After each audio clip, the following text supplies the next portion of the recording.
রাশিয়ার লক্ষ্য অর্জনে প্রেসিডেন্ট ভ্লাদিমির পুতিন কূটনৈতিক আলোচনার পথ খোলা রাখলেও ইউক্রেন ফ্রন্টলাইনে ক্রমাগত বাড়ছে রুশ আগ্রাসনের পরিধি। ক্রেমলিনের স্পষ্ট বার্তা, কিয়েভ যতক্ষণ না আলোচনার টেবিলে বসছে ততক্ষণ থামবে না ক্রেমলিনের এই বিশেষ সামরিক অভিযান। বরং রুশ সীমানাকে সুরক্ষিত রাখতে ইউক্রেনের ভেতর আরও বড় বাফার জোন বা নিরাপত্তা বলয় তৈরি করছে মস্কো। আমরা দেখছি কিয়েভ এই মুহূর্তে শান্তি প্রক্রিয়ার প্রতি একেবারেই আগ্রহী নয়। যেহেতু কিয়েভের সদিচ্ছার অভাবে কূটনৈতিক সমাধান সম্ভব হচ্ছে না, তাই আমরা আমাদের সামরিক অভিযান চালিয়ে যাচ্ছি। একই সাথে কিয়েভ পরিস্থিতিকে আরও উত্তপ্ত করার চেষ্টা করায় আমরা ইউক্রেন সীমান্তে আরও বড় নিরাপত্তা অঞ্চল তৈরি করছি।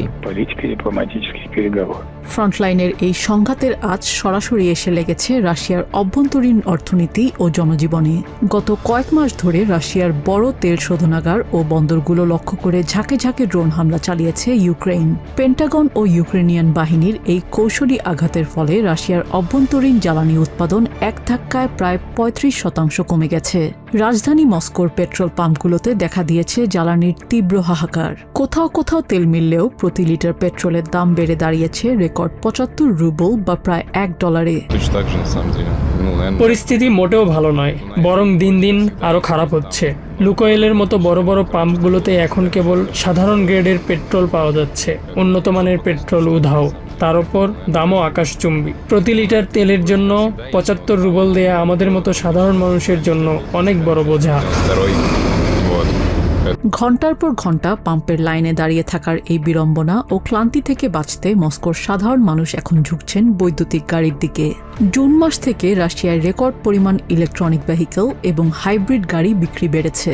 অনেকেই তেলের বাজারের এই অস্থিরতাকে নিজেদের লাইফস্টাইল পরিবর্তনের সুযোগ হিসেবে দেখছেন। পাম্পের ওই দীর্ঘ লাইন দেখেই আমরা বৈদ্যুতিক গাড়ি কেনার চূড়ান্ত সিদ্ধান্ত নেই। এর আগে কখনো ইভি কেনার কথা ভাবিও নি। আমি প্রতিদিন কাজের জন্য মস্কোতে যাতায়াত করি।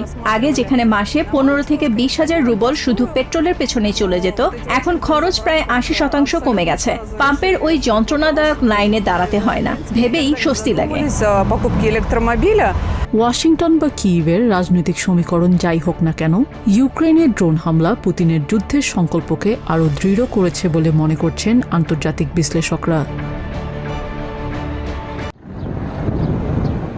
স্পেনের আন্দালুসিয়া অঞ্চলের আলমেরিয়া প্রদেশের লস গাইয়ারদোস ও বেদার এলাকার বিস্তীর্ণ বনাঞ্চলে ভয়াবহ দাবানলে পুড়ে গেছে শত শত হেক্টর এলাকা। প্রবল বাতাসের কারণে আগুন মুহূর্তে ছড়িয়ে পড়ে বসতি ও পর্যটন এলাকায়। কর্তৃপক্ষের নির্দেশ ছিল বাসিন্দারা যেন ঘরের ভেতরে নিরাপদে অবস্থান করেন, তবে অনেকেই আতঙ্কে গাড়ি নিয়ে পালানোর চেষ্টা করেছেন। এতে এক গাড়িতে ৪ জনের মৃত্যু হয়। গাড়িটির স্টিয়ারিং ডান পাশে থাকায় তারা ব্রিটিশ নাগরিক বলে ধারণা করা হচ্ছে। আরও ৭ জন গাড়ি ফেলে নির্ধারিত পথ এড়িয়ে হেঁটে পালানোর চেষ্টা করে। পরে তাদের মরদেহ উদ্ধার করা হয়। আপনারা দেখতে পাচ্ছেন আমার পেছনে আগুন জ্বলছে। পরিস্থিতি অত্যন্ত ভয়াবহ, কারণ প্রবল বাতাস বইছে। আগুন দ্রুত ছড়িয়ে পড়েছে। আলমোকাইসার ও বেদার এলাকার বাসিন্দাদের সরিয়ে নিতে হয়েছে। এখন আমরা ক্যাম্প সাইটের দিকে যাচ্ছি, কারণ বাতাসের গতিপথ অনুযায়ী আগুন সেদিকেও পৌঁছে যেতে পারে। সেখানে ৪ থেকে ৫০০ মানুষ রয়েছেন। অনেক বাড়িঘর আগুনে পুড়ে যাচ্ছে, যা আমাদের গভীরভাবে উদ্বিগ্ন করছে। সতর্কতামূলক ব্যবস্থা হিসেবে পুলিশ আশপাশের একটি ক্যাম্প সাইটও খালি করে দেয়। সেখানে অবস্থানরত শত শত পর্যটককে নিরাপদ স্থানে সরিয়ে নেওয়া হয়। আন্দালুসিয়ার জরুরি সেবা প্রধান অ্যান্টনিও সান্স বলেন, অধিকাংশ প্রাণহানি ঘটেছে সরকারি নির্দেশনা অমান্য করে ব্যক্তিগত গাড়িতে পালানোর চেষ্টার সময়। তিনি সবাইকে শুধুমাত্র নির্ধারিত সরিয়ে নেওয়ার পথ অনুসরণ করার আহ্বান জানান। এই মুহূর্তে ক্যাম্পসাইটটি সরাসরি ঝুঁকিতে নেই, তবে সিভিল গার্ড আমাকে জানিয়েছে রাত ৩টার দিকে যদি বাতাসের দিক পরিবর্তন হয় তাহলে পরিস্থিতি বিপজ্জনক হয়ে উঠতে পারে। তাই সতর্কতামূলক ব্যবস্থা হিসেবে সবাইকে সরিয়ে নেওয়ার সিদ্ধান্তকে আমি সঠিক মনে করি। দাবানলে দগ্ধ হয়ে ৪ জন হাসপাতালে চিকিৎসাধীন রয়েছেন। তাদের অবস্থাও গুরুতর। প্রাথমিক তদন্তে ধারণা করা হচ্ছে বিদ্যুতের একটি তার শুকনো গাছপালার ওপর পড়ে আগুনের সূত্রপাত হয়। এরপর তীব্র তাপপ্রবাহ ও প্রবল বাতাস আগুনকে দ্রুত ভয়াবহ রূপ দেয়। আরও প্রাণহানি এড়াতে স্থানীয় বাসিন্দা ও পর্যটকদের সরকারি নির্দেশনা মেনে চলার আহ্বান জানিয়েছে স্পেনের কর্তৃপক্ষ। সৌদি আরবে বসবাসরত প্রবাসী এবং সাধারণ যাত্রীদের জন্য জরুরি সতর্কবার্তা দিয়েছে দেশটির কাস্টমস। নতুন আইন অনুযায়ী নগদ অর্থ, স্বর্ণ ও মূল্যবান সামগ্রী বহনের ক্ষেত্রে আনা হয়েছে বড় পরিবর্তন।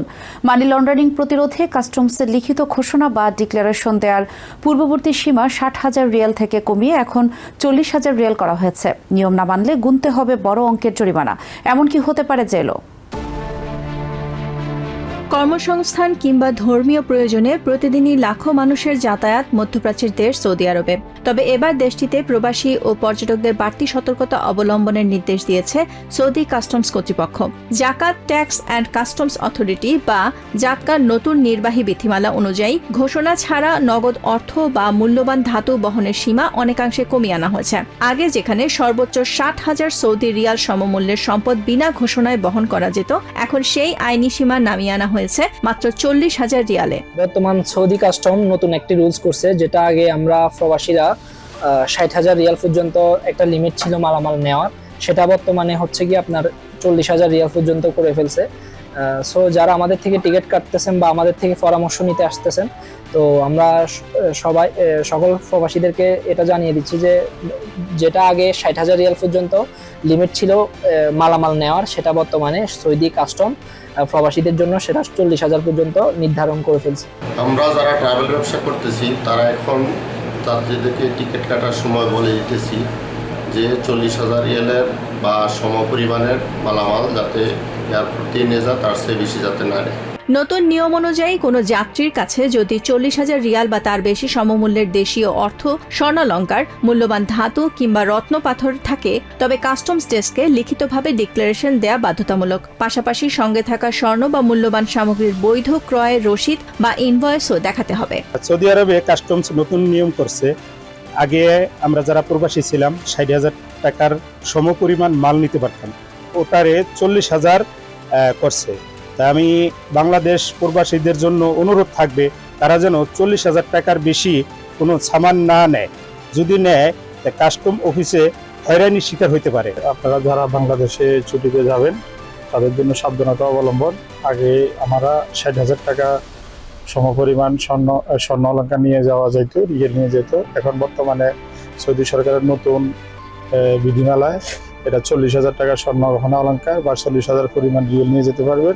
আইন এড়াতে তথ্য গোপনের চেষ্টা করলে শাস্তির বিধানও করা হয়েছে বেশ কঠোর। প্রথমবার এই নিয়ম অমান্য করলে বা ভুল তথ্য দিলে সম্পদ সাময়িক জব্দের পাশাপাশি ঘোষণাবিহীন সম্পদের মোট মূল্যের 10 থেকে 25% পর্যন্ত জরিমানা করা হবে। আর একই অপরাধ দ্বিতীয়বার করলে জরিমানার হার গিয়ে ঠেকবে 50%। অপরাধ গুরুতর হলে জেলে যাবার ঝুঁকিও থাকছে। তাই যে কোনো অনাকাঙ্ক্ষিত আইনি ঝামেলা ও আর্থিক ক্ষতি এড়াতে ভ্রমণের আগেই অনলাইনের মাধ্যমে কিংবা কাস্টমস কাউন্টারে গিয়ে সঠিক তথ্য দিয়ে ফর্ম পূরণ করার পরামর্শ দিয়েছে বিশেষজ্ঞরা।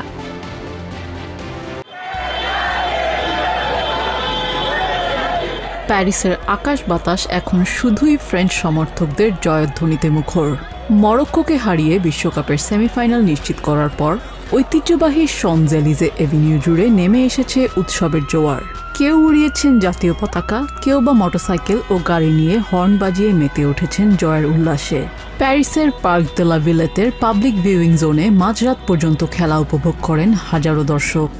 ম্যাচের প্রথমার্ধে মরক্কো রক্ষণভাগের প্রতিরোধের কারণে বেশ চাপে ছিল ফ্রেঞ্চরা, তবে দ্বিতীয়ার্ধে খোলস ছেড়ে বের হয় দুবারের বিশ্ব চ্যাম্পিয়নরা। প্রথমে আমরা খুব উৎকণ্ঠায় ছিলাম যে কি হয় দেখার জন্য, কিন্তু প্রথম গোলটি হওয়ার সাথে সাথেই চারপাশটা অবিশ্বাস্য হয়ে ওঠে। এটা ছিল নিখাদ আনন্দ। এখন আমরা বন্ধুদের সাথে উদযাপন করব, তারপর দেখা যাক সেমিফাইনালে কি হয়। ম্যাচের 60 মিনিটে পেনাল্টি মিসের হতাশা ভুলে দুর্দান্ত এক কার্লিং শটে দলকে এগিয়ে নেন অধিনায়ক কিলিয়ান এমবাপ্পে। এই গোলের ঠিক 6 মিনিট পর উসমান ডেম্বেলের নিখুঁত লো ড্রাইভে 2-0 ব্যবধানের জয় নিশ্চিত করে ফ্রান্স। মাত্র 27 বছর বয়সে 20টি বিশ্বকাপ ম্যাচ খেলার অনন্য কীর্তির দিনে এটি ছিল এমবাপ্পের 20তম বিশ্বকাপ গোল।